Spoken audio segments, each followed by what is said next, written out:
Then he sighed. "The Lanes will welcome you, and take care of you, Gwen. I will follow as quickly as I can. A month at the outside, no more." Exactly what he said yesterday, too. He would give no explanation as to why he was sending her to a nation with whom they were at war, across the Atlantic, to a family she had met only once when she was but a tot. "Papa, your words hint at danger, but what could threaten me here more than the sea and its pirates, the French, the Americans?" "The French ought to pose no threat now that we've subdued them." He reached inside his coat of blazing red and pulled out an envelope. "In all likelihood your ship will reach harbour safely, but if by chance you do encounter American privateers, offer them this." She frowned as she took the envelope. It was too thin to contain anything but a single sheet of paper. "What?" "Trust me, 'twill suffice." Chatter from the house grew louder, and Papa looked away again, to the nearing housekeeper and gardener. "There are the Wesleys. Time to go." A million arguments sprang to her tongue. She didn't want to leave. Not her home, not him, not all she held dear. Not her first season, the one that had been put off because of Mamma's illness last year. Not her friends. And what about Sir Arthur? She hadn't even spoken to him to tell him she was leaving, hadn't dared send a note.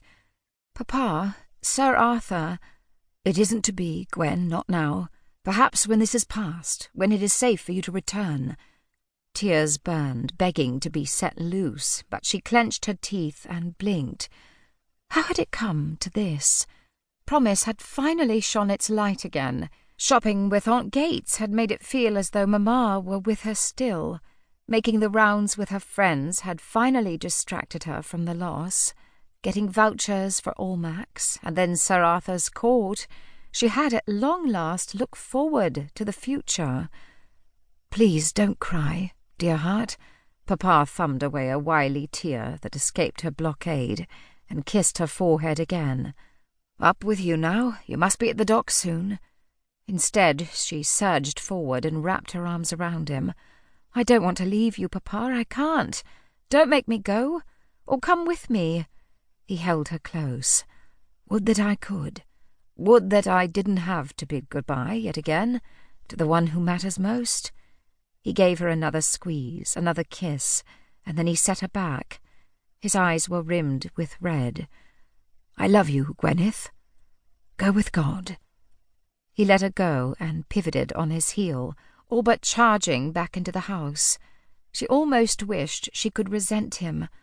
But how could she, seeing his struggle? Whatever his reasons, they must be valid. And whatever his reasons, they must be dire. A shiver coursed up her spine and made the mist seem colder.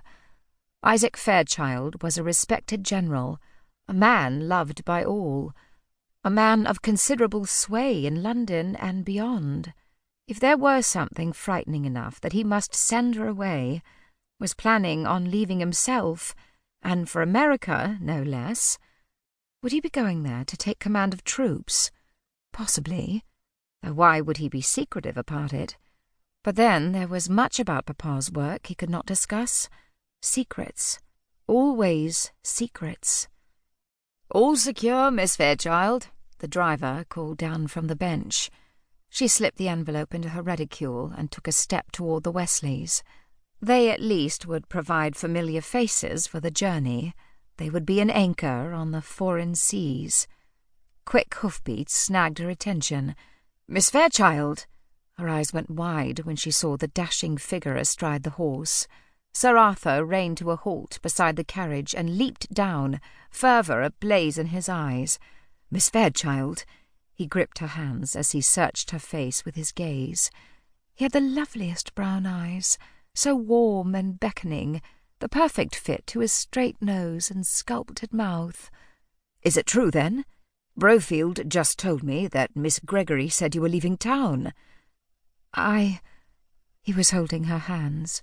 Sir Arthur Hart, Knight of the Order of St. Patrick, presumed heir to a viscountcy, the most sought-after bachelor in England, grasped her fingers as if he never intended to let go.